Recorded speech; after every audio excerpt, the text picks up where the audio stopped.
नमस्कार दोस्तों, मैं राम निवास आप सबके लिए नंबर सिस्टम का एक बेसिक फिर लेके आया हूँ। आज हम लोग पढ़ेंगे फैक्टर्स, यानी कि इसी को हम लोग क्या फैक्टर्स को ही हिंदी में हम लोग क्या बोलते हैं, गुणनखंड। ठीक है, गुणनखंड को ही एक और नाम से जानते हैं, भाजक। यानी फैक्टर को ही गुणनखंड बोलते हैं और फैक्टर को ही भाजक भी बोलते हैं। ठीक है, ओके। चलिए दोस्तों, थोड़ा सा उसके बारे में हम लोग देखते हैं। पहले 2-4 मिनट, 5 मिनट, कम से कम 5 मिनट तक मेरी बातों को आप लोग ध्यान से सुन लीजिए। और मुझे लगता है कि इन 5 मिनट में ही आपको जो मैं बताऊंगा, ठीक है, वो सिर्फ सुन करके ही सारी चीज़ें आपको याद हो जाएगी। जैसे कि हम उसमें बताने वाले हैं कि फैक्टर्स से कुल कितने प्रकार से क्वेश्चन पूछे जाते हैं। फैक्टर्स से कुल कितने प्रकार से क्वेश्चन पूछे जाते हैं, तो कुल लगभग 6 या 7 प्रश्न पूछे जाते हैं फैक्टर्स यानी गुणनखंड से। ठीक है, तो गुणनखंड से कुल 6 या 7 प्रश्न पूछे जाते हैं। जैसे पहला क्वेश्चन हो गया कि अगर कोई संख्या दी हुई है, ठीक है, कोई संख्या कोई भी नंबर दिया हुआ है। जैसे हमने कह दिया एक संख्या 36 है, ठीक है, 36 के कुल कितने गुणनखंड होंगे, यानी 36 के कुल कितने फैक्टर्स होंगे। ठीक है, या ये भी कह सकते हैं कि 36 के कुल कितने भाजक होंगे, या 36 के कुल कितने गुणनखंड होंगे। पहला क्वेश्चन बन सकता है 36 के कुल कितने अभाज्य गुणनखंड होंगे, 36 के कुल कितने विभिन्न प्रकार के अभाज्य गुणनखंड होंगे, 36 के कुल कितने सम गुणनखंडों की संख्या होगी, कितने विषम गुणनखंडों की संख्या होगी। ठीक है, कुल गुणनखंडों का योग क्या होगा, सम गुणनखंडों का योग क्या होगा, विषम गुणनखंडों का योग क्या होगा। ठीक है, इस प्रकार से प्रश्न पूछे जाते हैं फैक्टर से। तो अगर ये बात समझ में आई, ठीक है, तो हम शुरू करते हैं। ठीक है, ओके। अगर मेरा वीडियो अगर पसंद आता है तो लाइक, शेयर, सब्सक्राइब करना मत भूलिएगा प्लीज़। ठीक है, तो शुरू करते हैं। जैसे देखिए फैक्टर्स को ही हम हिंदी में क्या बोलते हैं, गुणनखंड। ठीक है, गुणनखंड। ठीक है, या इसी को क्या बोलते हैं, भाजक भी बोलते हैं। ठीक है, भाजक। ठीक है, अब हमने बताया इससे लगभग 7 या 8 प्रश्न पूछे जाते हैं। ठीक है, 7 या 8 प्रश्न पूछे जाते हैं। सारे प्रश्नों को हम यहाँ पे लिख देते हैं, सारे प्रश्नों की वैरायटी को हम यहाँ पे दिखाते हैं आपको। जैसे पहला प्रश्न क्या होगा, जैसे मान लीजिए कोई संख्या दिया हुआ है। ठीक है, कोई संख्या दिया हुआ है आपके सामने, संख्या जैसे मान लीजिए 36 दिया हुआ है। ठीक है, 36 को लेते, 36 एक संख्या है, यह दी हुई है। अब यहाँ पे प्रश्न करता है कि 36 के कुल कितने गुणनखंड होंगे। ठीक है, 36 के कुल कितने गुणनखंड होंगे। तो देखिए यहाँ पहला प्रश्न लिखते हैं। पहला प्रश्न क्या है, 36 के कुल कितने गुणनखंड होंगे। ठीक है, ध्यान से सुनिएगा, सिर्फ 20-25 मिनट के अंदर ही आपके ये पूरा टॉपिक एकदम क्लियर हो जाएगा। कुल गुणनखंड, कुल गुणनखंडों की संख्या, कुल गुणनखंडों की संख्या। पहला है कुल गुणनखंडों की संख्या। ठीक है, दूसरा प्रश्न है कुल अभाज्य गुणनखंडों की संख्या, कुल अभाज्य गुणनखंडों की संख्या, कुल अभाज्य गुणनखंडों की संख्या, कुल अभाज्य गुणनखंडों की संख्या। ठीक है, कुल अभाज्य गुणनखंडों की संख्या। तीसरा प्रश्न क्या पूछेगा, विभिन्न प्रकार के अभाज्य गुणनखंड, विभिन्न प्रकार के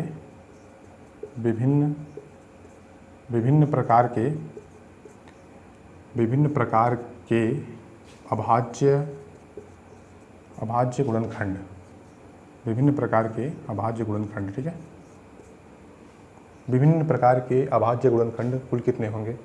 ठीक है, चौथा प्रश्न क्या पूछेगा आपसे कि कुल गुणनखंडों का योग क्या होगा, कुल गुणनखंडों का योग क्या होगा, कुल गुणनखंडों का योग क्या होगा। ठीक है, इसमें पांचवा प्रश्न क्या बनता है, सम गुणनखंडों की संख्या, सम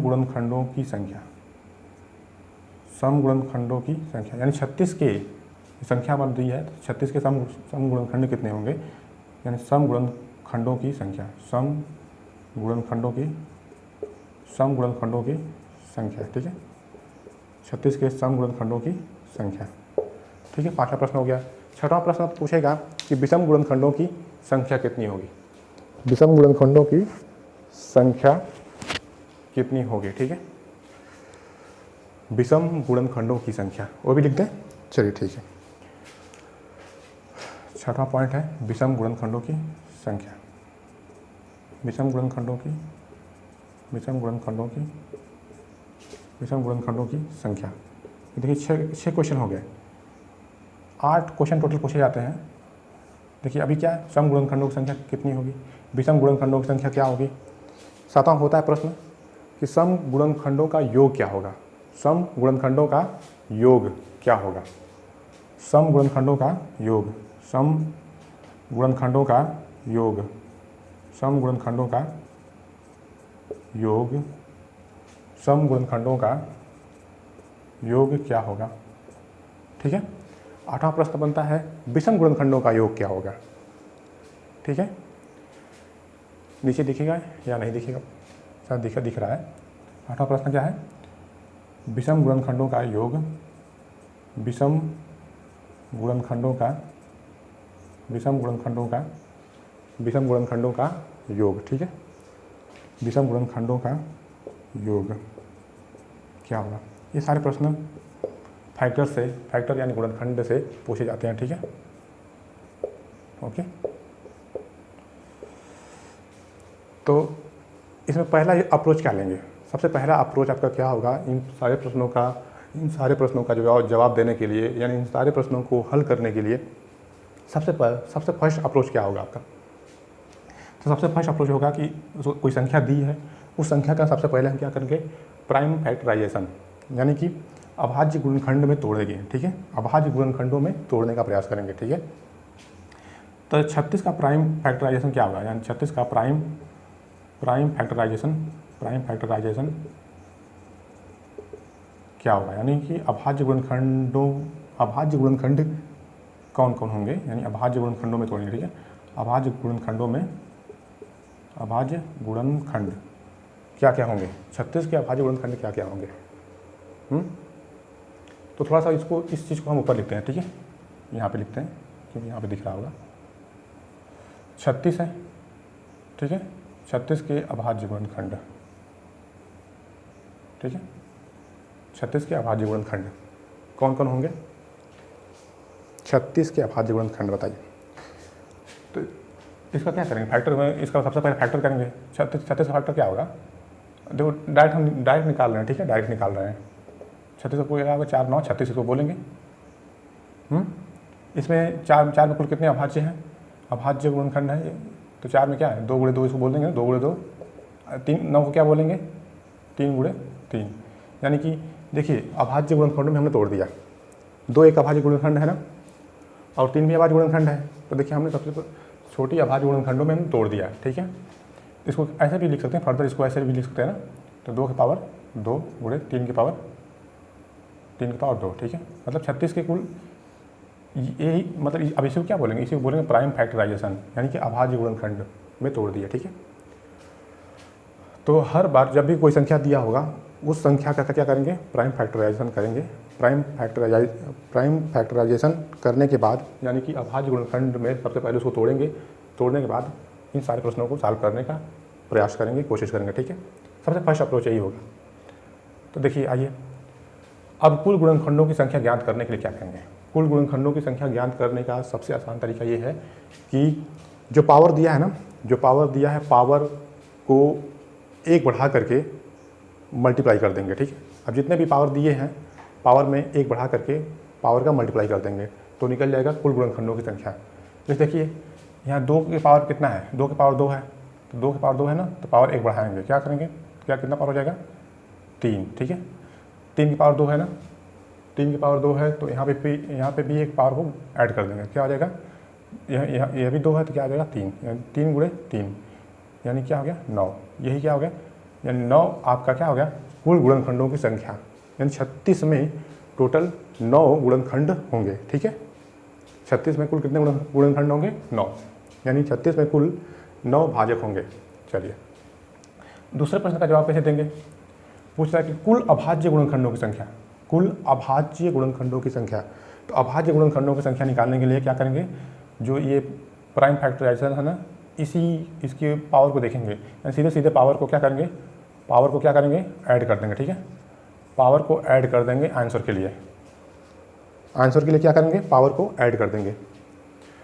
तो 2 की पावर 2 गुणे 3 की पावर 2, ठीक है, 2 की पावर 2 गुणे 3 की पावर 2, इसका पावर क्या है, यहाँ पे 2 है, यहाँ पे 2 है। ठीक है, तो पावर को ऐड कर देंगे, यानी 2 + 2 क्या आ जाएगा, 2 + 2, 2 + 2 क्या आ जाएगा, 4। यही आपका आंसर। ठीक है, 2 + 2 = 4, यही आपका आंसर। ठीक है, ये समझ में आया। 1 मिनट थोड़ा सा, चलिए। अब पूछ रहा है विभिन्न प्रकार के अभाज्य गुणनखंड, विभिन्न प्रकार के अभाज्य गुणनखंडों की संख्या, विभिन्न प्रकार के अभाज्य गुणनखंडों की संख्या। अब देखिए इसमें विभिन्न मतलब कि अलग अलग प्रकार के कितने अभाज्य हैं, अभाज्य गुणनखंड है। देखिए सबसे अलग क्या है, एक 2 है और एक 3 है। तो 2 अपने आप में एक अलग, इस संख्या के लिए 2 क्या है, अलग अभाज्य गुणनखंड है, और 3 भी क्या अलग है। तो यानी एक ये हो गया और एक ये हो गया, यानी 2 और 3, यानी कुल कितने हो गए, 1 + 1 यानी कितना हो गया, 2। यानी कि विभिन्न प्रकार के अभाज्य गुणनखंड इस संख्या में कितने हैं, 2 हैं। ठीक है, ओके। अब अगला प्रश्न है, अगला प्रश्न क्या है, अगला प्रश्न है कुल गुणनखंडों का योग क्या होगा, कुल गुणनखंडों का योग क्या होगा। ठीक है, कुल गुणनखंडों का योग क्या होगा। तो थोड़ा सा इसको देखिए, इसको योग निकालने के 2 तरीके होते हैं, योग निकालने के 2 तरीके हैं, योग निकालने के 2 तरीके हैं। ठीक है, पहला तरीका ये है, देखिए कैसे। अब पावर देखिए का पावर क्या है, 2 की पावर 2 है ना, 3 की पावर 2 है, तो पावर क्या है, 2 है, तो इसको मतलब पावर को बढ़ाते हुए जाएंगे। ठीक है, सबसे पहले क्या रहा होगा, 2 की पावर 0 रहा होगा, फिर 2 की पावर 1 रहा होगा, फिर 2 की पावर 2। ठीक है, फिर मल्टीप्लाई है तो मल्टीप्लाई लगाएंगे, फिर 3 की पावर 0, 3 की पावर 1 प्लस 3 की पावर 2। ठीक है, अब इसका पूरा मान निकाल करके सॉल्व करेंगे, जो आएगा वही आपका आंसर होगा। ठीक है, ओके। दिख रहा है या नहीं दिख रहा है, यहाँ पे दिख रहा है। ठीक है, तो देखिए अभी इसको सॉल्व करेंगे थोड़ा सा। तो 2 की पावर 0 का मान क्या होगा, 1, 2 की पावर 1 का मान क्या होगा, 2, 2 की पावर 2 का मान क्या होगा, 4। ठीक है, इसको थोड़ा सॉल्व करेंगे, क्या होगा, 3 की पावर 0 का मान 1, 3 और 9, यहाँ का 4 2 6 1 7 और 9 3 12 12 1 13, यानी 13 7 91, 13 7 91, ये आपका योग निकल गया। ठीक है, एक तरीका तो यह हो गया योग निकालने का। ठीक है, एक तरीका तो यह हो गया। ठीक है, योग निकालने का। दूसरा तरीका अभी थोड़ा सा जगह नहीं है यहाँ पे, तो मिटा करके ऊपर बताते हैं। ठीक है,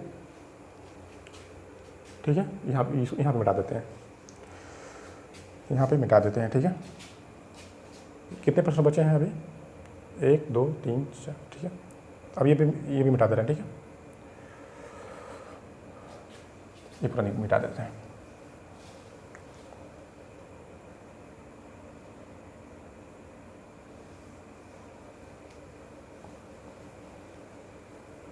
चलिए ये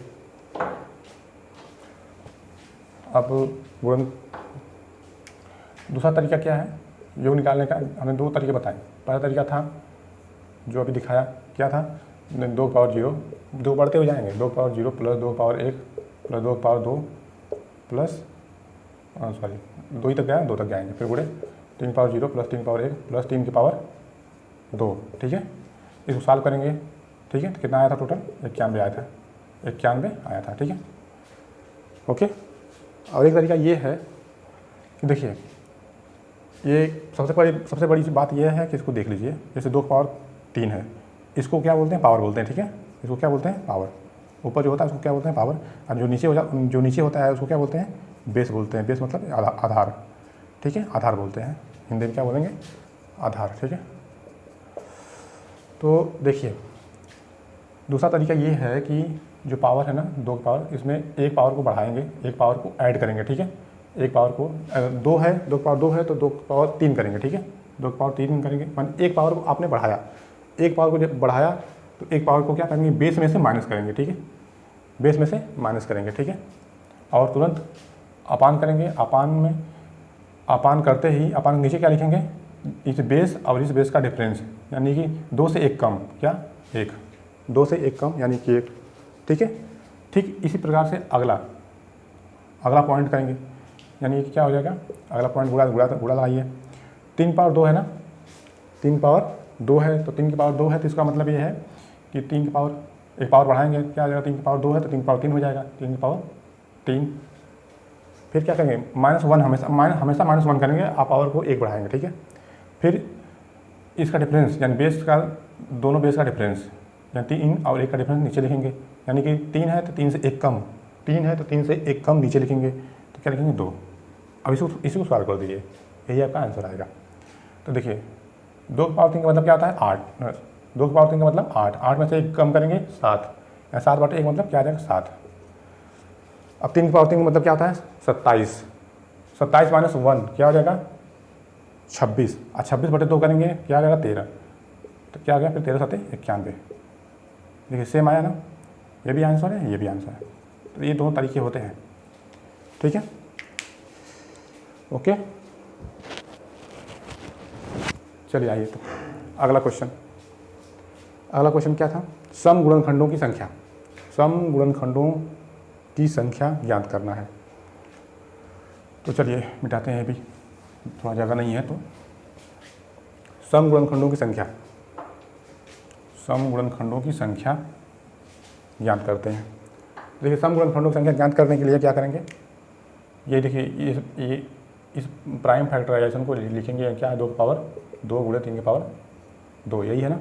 सम गुणनखंडों की संख्या पूछा है, तो ठीक है, सम गुणनखंडों की संख्या ज्ञात करनी, तो यहाँ क्या करेंगे, 2 को क्या करेंगे कॉमन ले लेंगे, 2 को कॉमन लेंगे तो अंदर क्या बचेगा 2 की पावर 1 × 3 की पावर 3 की पावर 2, ठीक है, ये बचेगा, ठीक है। कॉमन लेने के बाद क्या बचेगा, अंदर क्या बचेगा 2 की पावर 1 × 3 की पावर 2, ठीक है। अब इसको क्या करेंगे, जोड़ लेंगे, तो योग लेते समय गुणनखंडों की संख्या ज्ञात करते समय क्या करें, पावर को 1 बढ़ा करके गुणा कर देते हैं, पावर को 1 बढ़ा करके यानी घात को 1 बढ़ा करके गुणा कर देते हैं, ठीक है। और पावर क्या है यहाँ पे 1 है, 1 में 1 बढ़ाइए क्या आ जाएगा 2, यहाँ पे पावर क्या है 2 है, तो 2 में 1 बढ़ाइए क्या आ जाएगा 3, तो 2 × 3 क्या हो जाएगा 6, यानी सम गुणनखंडों की संख्या कितनी होगी 6, आपका आंसर, ठीक है, 6 आंसर, ठीक है। और टोटल गुणनखंडों की संख्या क्या आई थी 8, टोटल गुणनखंडों की संख्या क्या आई थी 8, तो विषम गुणनखंडों की संख्या क्या हो जाएगी, टोटल क्या है 8, असम क्या है 6, तो 8 - 6 क्या आ जाएगा 2, यानी 2 क्या आ जाएगा विषम गुणनखंड, यानी 2 क्या आ जाएगा विषम गुणनखंडों की संख्या, ठीक है। या तो ऐसे एक तरीका निकालने का, या तो इसको भी अगर इसी कॉन्सेप्ट से निकालना चाहते हैं तो आराम से निकाल लीजिए, ठीक है। तो यहाँ देख लीजिए, यहाँ पे क्या था 2 की पावर क्या है 2 की पावर 2 × 3 की पावर 2, ठीक है। विषम गुणनखंडों की संख्या निकालनी है, तो विषम गुणनखंडों की संख्या निकालने के लिए क्या करेंगे, जो 2 पावर यानी सम से कोई इसका मतलब सम से कोई इसका संबंध नहीं होगा, ठीक है, सम से कोई लेना देना नहीं होगा, ठीक है। विषम, क्योंकि विषम गुणनखंडों की संख्या निकालनी है ना, तो सम से कोई लेना देना नहीं होगा, ठीक है। तो क्या है सम में, यहाँ पे सम क्या है 2 की पावर 2 है, तो इसको क्या करेंगे कट कर देंगे, ठीक है, इसको क्या करेंगे कट कर देंगे, ठीक है, इसको कट कर देंगे, ठीक है। तो क्या बचेगा 3 की पावर 2, 3 की पावर 2 यानी, ठीक है, 3 की पावर 2, ठीक है, ओह सॉरी, तो 3 की पावर 2 बचेगा ना, इसका मतलब क्या है, इसका निकालिए, तो ये पावर क्या आ जाएगा बढ़ा देंगे, तो 3 की पावर 2 है, तो क्या आ जाएगा 3 की पावर 3, यानी आंसर क्या आ जाएगा 3, सॉरी यहाँ पे कुछ गलत हो गया, यहाँ पे ऐसे नहीं, ऐसे मतलब 3 इसका 3 आएगा, ठीक है। तो टोटल अलग आया रहा होगा, टोटल कितना रहा होगा 9, तो टोटल रहा होगा 9 में से 6 क्या आ गया सम, तो क्या 9 में से 6 आ गया सम, तो 9 में से 6 आ जाएगा कितना आ जाएगा 3, यानी 3 विषम गुणनखंड होंगे, ठीक है, ठीक है। ये देखो ये तरीका था, हमने बता दिया निकालने का, ओके। चलिए, यानी सम गुणनखंडों की संख्या निकाली आपने, विषम गुणनखंडों की संख्या निकाल लिया, सम गुणनखंडों का योग और सम गुणनखंडों का योग और विषम गुणनखंडों का योग निकालना बाकी है, ठीक है। सम गुणनखंडों का योग क्या होगा और विषम गुणनखंडों का योग क्या होगा। ठीक है, चलिए अभी बताते हैं सम गुणनखंडों का योग। ठीक है, तो देखिए संख्या क्या था 36, संख्या क्या है 36। 36 इसका प्राइम फैक्टराइजेशन क्या हो गया 2 की पावर 2 गुणे 3 की पावर 2, यही था ना। ठीक है, तो सम गुणनखंडों का योग निकालना है तो क्या करेंगे, वही स्टेप लेंगे, 2 क्या करेंगे कॉमन ले लेंगे। ठीक है, और 2 कॉमन जैसे लेंगे 2 कॉमन लेंगे क्या हो जाएगा 2 की पावर 1 गुणे 3 की पावर 2। तो सबसे पहले अंदर का योग निकाल लीजिए, अंदर का योग निकालते ही जो बाहर 2 है उसका मल्टीप्लाई कर दीजिएगा। ठीक है, तो अंदर का योग क्या होगा, क्या हो जाएगा 2 की पावर 0 प्लस 2 की पावर 1। ठीक है, गुणे 3 की पावर 0 प्लस 3 की पावर 1 प्लस 3 की पावर 2, क्या हो जाएगा 1 प्लस 2 और 1 प्लस 3 प्लस 9, तो 9 3 12 12 13 और 13 3 39, 39 दूना 78, 78 क्या आ जाएगा आंसर। ठीक है, 78 क्या आ जाएगा आंसर। ठीक है, यानी कि सम गुणनखंडों का योग क्या हो जाएगा 78। ठीक है, तो विषम गुणनखंडों का योग क्या होगा, विषम गुणनखंडों का योग क्या होगा। ठीक है, चलिए वो भी निकालते हैं विषम गुणनखंडों का योग। तो यहीं भी बगल में जस्ट इसके बगल में निकाल लेते हैं, इसके जस्ट बगल में निकाल लेते हैं। ठीक है,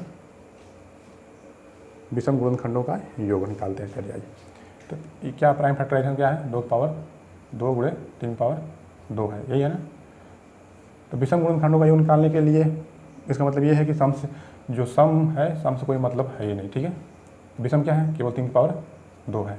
ठीक है, तो इसी को बस आप कर दीजिए, क्या आ जाएगा 3 की पावर 0 प्लस 3 की पावर 1 प्लस 3 की पावर 2। ठीक है, यानी कि 9 प्लस 3 प्लस 1, 9 3 12 12 1 13, बस यही आपका आंसर। ठीक है, और सबको जोड़ देखिए टोटल हमने दिखाया था ना कुल गुणनखंडों का योग क्या था, कुल गुणनखंडों का योग हमने क्या निकाला था 91। कुल गुणनखंडों का योग क्या निकाला था 91। ठीक है, कुल गुणनखंडों का योग पहले निकाला था ना 91। ठीक है, तो देखिए इन दोनों को जोड़ने से 91 में आ रहा है, तो अगर आ रहा है तो क्या है बात सही है। ठीक है, तो हमने सारी फैक्टर से संबंधित यानी गुणनखंड से संबंधित जो प्रश्न पूछे जा सकते हैं एग्जामों में उन सारे प्रश्नों को हमने फोकस किया और आपको समझाने का प्रयत्न किया। ठीक है, यदि प्रश्न समझाने का तरीका हमारा अच्छा लगा हो, मतलब आज जो है काफ़ी धीरे धीरे पढ़ाने का प्रयास किया है। ठीक है, अगर मेरा ये वीडियो आपको पसंद आएगा तो लाइक करिएगा, सब्सक्राइब करिएगा, शेयर करिएगा। नहीं तो देखिए आइए सबसे पहले एक क्वेश्चन को और सॉल्व करवाते हैं। ठीक है, एक क्वेश्चन को और सॉल्व करवाते हैं फटाफट, अब जल्दी करवाएंगे। ठीक है, क्योंकि एक क्वेश्चन तो हमें पूरा कायदे समझाना ही था बढ़िया से एकदम, ताकि आप लोगों को आ जाए समझ में कि मैं समझाना क्या चाह रहा हूँ। अगर आया हो तो चलिए एक प्रश्न को फिर से सॉल्व करते हैं, बहुत फटाफट आप लोग सॉल्व करने का प्रयास करिएगा। ठीक है, देखिए पूरा हम रिवाइज कर देते हैं, छोटा नंबर लेकर रिवाइज करते हैं। मान लीजिए 24, कोई संख्या क्या है 24। ठीक है, कोई संख्या 24 है। अब इसका क्या करेंगे, सबसे पहले क्या करेंगे, देखिए सारे प्रश्नों को सबसे पहले हम लिख लेते हैं। ठीक है, पहला क्या है, आपसे पूछ सकता है कि कुल गुणनखंड कितने होंगे, कुल गुणनखंड कितने होंगे, कुल गुणनखंड कितने होंगे। ठीक है, कुल गुणनखंड कितने होंगे। दूसरा प्रश्न क्या पूछेगा, अभाज्य गुणनखंड,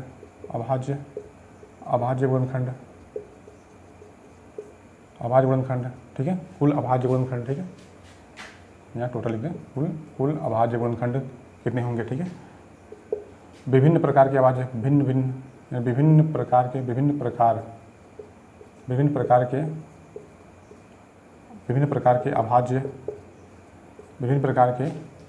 अभाज्य गुणनखंड। ठीक है, विभिन्न प्रकार के अभाज्य गुणनखंड। ठीक है, थोड़ा सा सही से लिख दें, विभिन्न प्रकार के अभाज्य गुणनखंड। ठीक है, फिर सम गुणनखंडों की संख्या, समगुणनखंडों की संख्या, समगुणनखंडों की संख्या। फिर विषम गुणनखंड, समगुणनखंडों की संख्या, विषम गुणनखंड, विषम गुणनखंड, समगुणनखंड हो गया, विषम गुणनखंड हो गया, ठीक है। 2 2 4 5, हमने 8 प्रश्न लिखवाया था ना।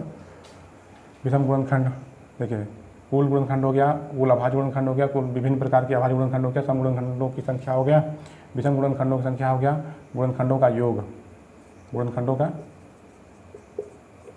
का योग, ठीक है। फिर सम गुणनखंडों का योग, सम गुणनखंडों का योग, ठीक है। फिर विषम गुणनखंडों का योग, विषम गुणनखंडों का योग, विषम गुणनखंडों का योग, ठीक है। सम गुणनखंडों का योग, विषम गुणनखंडों का योग, 2 2 4 2 6 2 8, देखो 8 प्रश्न हमने लिख दिया, ठीक है। अब चलिए फटाक से 8 प्रश्नों को सॉल्व करवाने का प्रयास करते हैं, फटाफट, ठीक है। और चलिए, सबसे पहला प्रश्न हमने क्या बताया, सबसे पहले प्राइम फैक्टराइजेशन करेंगे, ठीक है। सबसे पहले क्या करेंगे, प्राइम फैक्टराइजेशन, ठीक है। प्राइम फैक्टराइजेशन करेंगे, ठीक है। यानी कि अभाज्य गुणनखंड निकालेंगे, ठीक है। अभाज्य यानी कि अभाज्य गुणनखंड निकालेंगे, ठीक है। तो क्या आ जाएगा, होता है 8 तरीके 24, 8 तरीके 24 होता है ना, यानी कि इसको क्या लिख सकते हैं, 2 की पावर 3 गुणे 3, यानी 3 पावर 1, यही इसका प्राइम फैक्टराइजेशन होगा, यानी कि अभाज्य गुणनखंड यही होगा, 2 की पावर 3 गुणे 3 की पावर 1। तो देखिए कुल गुणनखंड कितने होंगे, तो यह निकालने के तरीका हमने क्या बताया था, पावर को 1 बढ़ा करके मल्टीप्लाई कर दीजिएगा, पावर को 1 बढ़ा करके मल्टीप्लाई कर दीजिएगा, यानी 3 है तो 3 1 क्या है 4, 1 है तो क्या है 2, यानी 4 गुणे 2 क्या आ जाएगा 8, यानी टोटल गुणनखंड कितने हो गए 8। कुल अभाज्य गुणनखंड कितने होंगे, तो देखिए हमने क्या बताया था, पावर को ऐड कर दीजिएगा, सीधे क्या करिएगा, पावर को ऐड कर दीजिएगा, ठीक है। पावर को ऐड कर दीजिएगा, तो पावर क्या है 3 है, 3 यहाँ 1 यहाँ, क्या आ जाएगा 3 1 4, यानी 3 + 1 क्या आ जाएगा 4, आपका आंसर, ठीक है। हमने फिर इसमें बताया विभिन्न प्रकार के अभाज्य गुणनखंड कितने होंगे, विभिन्न प्रकार के यानी अलग अलग प्रकार के अभाज्य गुणनखंड कितने हैं, तो देखेंगे तो अलग अलग प्रकार के अभाज्य कितने हैं, 2, 1 a यानी 2 है, ठीक है। 1 + 1 कितने हैं 2, ठीक है। फिर अगला प्रश्न है सम गुणनखंडों की संख्या क्या होगी, ठीक है। सम गुणनखंडों की संख्या क्या होगी, तो हम इसको निकालने के लिए क्या करेंगे, तुरंत क्या करेंगे 2 कॉमन लेंगे, ठीक है। और जो अंदर बचेगा उसको लिख लेंगे, क्या यहाँ 2 की पावर 3 था तो क्या बचेगा अंदर 2 की पावर 2 बचेगा, क्योंकि 2 कॉमन ले लिया, और फिर 3 की पावर 1 है, ठीक है। फिर सम गुणनखंडों की संख्या निकालने के लिए इसमें क्या करेंगे 2 को काट देंगे, ठीक है। फिर बाद में मल्टीप्लाई नहीं करना है, ठीक है। ये बात को ध्यान दीजिएगा, बाद में मल्टीप्लाई इसमें नहीं करना है, इसको सॉल्व करने के बाद। योग निकालने के लिए बाद में मल्टीप्लाई भी करते हैं, लेकिन केवल गुणनखंडों की संख्या ज्ञात करने के लिए मल्टीप्लाई करने की आवश्यकता नहीं है, ठीक है। तो क्या होता है सम गुणनखंडों की संख्या क्या होगी, तो सीधे क्या करेंगे, पावर को 1 बढ़ा करके गुणा कर देंगे, ठीक है। पावर को 1 बढ़ा करके क्या करेंगे गुणा कर देंगे, यहाँ 2 है तो क्या आ जाएगा 3, यहाँ 1 है तो क्या आ जाएगा 2, यानी क्या आएगा 3 दूना 6, यहाँ 6 क्या हो गया, सम गुणनखंडों की संख्या हो गई। टोटल कितना था 8, जिसमें 6 हो गया सम, तो विषम कितना होगा 2, तो विषम कितना होगा 2, ठीक है। या तो इसको डायरेक्ट ऐसा लिख लीजिए या फिर इसको भी निकाल लीजिए, यहाँ यहीं देखिए 2 की पावर 2 गुणे 3 की पावर 1, देखिए क्या है, यह इसका प्राइम फैक्टराइजेशन क्या है 2 की पावर 3 गुणे 3 की पावर 1 है ना, तो विषम कितना है 1 है ना, 3 की पावर 1, 3 की पावर 1 यानी कि पावर को 1 बढ़ा कर लिखते हैं ना, जब पावर को 1 बढ़ा कर लिखेंगे क्या आ जाएगा 1 + 1 यानी क्या आ जाएगा 2 हो जाएगा ना, ठीक है। ये होगा गुणनखंडों का योग क्या होगा, गुणनखंडों का योग निकालने का हमने 2 तरीका बताया, ठीक है। 2 तरीका बताया, पहला तरीका क्या था, जो पावर है उसको क्या करो बढ़ते क्रम में लिख करके, दोनों को बढ़ते क्रम में लिख करके मल्टीप्लाई कर देंगे, ठीक है। तो देखिए 2 की पावर क्या है, 2 की पावर देखिए ध्यान से देख लीजिए, 2 की पावर 3 गुणे 3 की पावर 1, इसका योग निकालना है। तो पहला तरीका क्या था कि ऐसे लिख लीजिए, यानी कि 2 की पावर 0 प्लस 2 की पावर 1 प्लस 2 की पावर 2 प्लस 2 की पावर 3 फिर गुणे 3 3 पावर 0 फिर 3 पावर 1, ठीक है। इसको सॉल्व करेंगे क्या आ जाएगा 1 + 2 + 4 + 8, ये क्या आ जाएगा 1 + 3, ठीक है। जब सॉल्व करेंगे क्या आ जाएगा 8 × 4 = 12, 12 × 2 = 14, 14 × 1 = 15, यानी 15 × 4 बराबर क्या आ जाएगा 60। यानी एक तरीका तो ये एक तरीका यह हो गया निकालने का, और एक तरीका हमने क्या बताया था, इसी का क्या करेंगे पावर बढ़ाएंगे, पावर बढ़ाएंगे, यानी 2 की पावर 3 है, 2 की पावर 3 है ना, तो एक पावर बढ़ाइए क्या आ जाएगा 2 की पावर 4, और एक माइनस करिए, इससे एक कम नीचे लिखिए, तो 2 से एक कम क्या नीचे, यानी 2 से एक कम क्या करेंगे भाग करेंगे, जो बेस है उससे एक कम लिखेंगे, ठीक है, जो बेस है उससे एक कम से भाग करेंगे, ठीक है। फिर गुणे 3 पावर 1 है तो पावर को 1 बढ़ाइए, यानी 3 पावर 2 हो जाएगा, -1 करिए, अब बेस क्या है 3 है, 3 से एक कम क्या होगा, एक कम 3 से एक कम 2, तो 2 को 2 से क्या करेंगे भाग करेंगे। अब क्या होगा 2 की पावर 4 2 की पावर 4 की वैल्यू क्या हो जाएगी 16, और 16 - 1 क्या हो जाएगा 15, गुणे 3 पावर 2 की वैल्यू क्या होती है 9, और 9 में से 1 जा 8, 8/2 मतलब 4, यानी 15 × 4 = 60। देखिए इस तरह से भी 60 आया, इस तरह से भी 60 आया, ठीक है। तो जो आपको अप्रोच अच्छा लगेगा वो आप सीख लीजिएगा, ठीक है। दोनों अच्छा लगेगा दोनों सीख लीजिएगा, जो बेस्ट लगेगा देखिए उसको लगा लीजिएगा। अभी ये तो मान लीजिए ऐसे तो आप निकाल ले रहे हैं, मतलब छोटे छोटे नंबर दिए हैं तो इस तरह से फटाक निकल जा रहा है, मतलब जल्दी से इस तरह से निकल जा रहा है। लेकिन जो बड़े बड़े फैक्टर्स दिए होंगे, बड़े बड़े अभाज्य गुणनखंड दिए होंगे तो कैसे निकालेंगे, तो ये तो तब जाकर के ये वाला तरीका बेस्ट होता है, ये तरीका बहुत ही बेस्ट होता है फिर, ठीक है। चलिए अब तो अब निकाल लिया गुणनखंडों का योग निकाल लिया, अब सम गुणनखंडों का योग क्या होगा, सम गुणनखंडों का योग क्या होगा, विषम गुणनखंडों का योग क्या होगा, यह बताइए फटाक दें।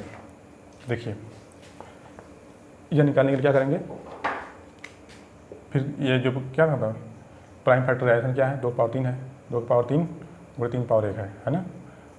तो यहाँ पे क्या करेंगे, तुरंत क्या करेंगे 2 कामन ले लेंगे, जैसे 2 कामन लेंगे क्या बचेगा अंदर 2 की पावर 2 बचेगा, गुणे 3 की पावर 1 बचेगा, ठीक है। तो इसको सॉल्व करिए, इसका योग निकाल लीजिए, तो योग निकालने का वही तरीका है सम गुणनखंडों का योग ना, तो निकालिए योग निकालिए। इसका योग क्या होगा 2 की पावर 0 + 2 की पावर 1, 2 की पावर 1 + 2 की पावर 2, ठीक है, एक गुणे 3 की पावर 0 + 3 की पावर 1, ठीक है। तो क्या आ जाएगा 1 + 2 + 4, 1 + 2 + 4 गुणे क्या आ जाएगा 1 + 3 क्या आ जाएगा 4 × 6 = 6 × 1 = 7, 7 × 28, 28 × 2 = 56, यानी 56 हो जाएगा सम गुणनखंडों का योग। सम गुणनखंडों का योग क्या आ जाएगा 56, क्या आ जाएगा 56, ठीक है, ओके। विषम गुणनखंडों का योग क्या हो जाएगा, जब टोटल क्या निकलता है 60, और 60 में से 56 सम हो गया तो विषम गुणनखंडों का योग क्या हो जाएगा 4, यानी 60 - 56 क्या हो जाएगा 4 होगा ना, ठीक है। इसको भी निकाल सकती हैं कॉन्सेप्ट से, जैसे ये देखिए क्या है 2 की पावर 2 गुणे 3 की पावर 1 है ना, ठीक है। तो विषम निकालना, यानी सम से कोई मतलब नहीं है, सम से कोई मतलब नहीं है, ठीक है। पावर क्या है 3 की पावर 1 है, हाँ, तो इसका निकाल लीजिए क्या, इसका योग क्या हो जाएगा, योग निकालने के लिए क्या करते हैं 3 की पावर 0 + 3 की पावर 1, तो 3 की पावर 0 को वैल्यू क्या आती है 1, 3 की पावर क्या हो जाएगा 3, 1 + 3 क्या हो जाएगा 4, ठीक है। तो देखिए हमने 2 प्रश्नों के माध्यम से, ठीक है, हमने पूरे इस कॉन्सेप्ट को यानी फैक्टर को समझाने का पूरा प्रयास किया है, और आशा है कि आप लोगों को ये सब चीज़ें समझ में आ गई होगी, ठीक है। अगर नहीं आई होगी तो आप लोग कमेंट कर दीजिएगा, ठीक है। एक बार फिर से कोशिश करेंगे समझाने का, ठीक है, ओके। तो चलिए दोस्तों आज बस इतना ही, कल नेक्स्ट वीडियो के साथ आगे बढ़ाएंगे, ओके। चलिए नमस्कार दोस्तों, बाय।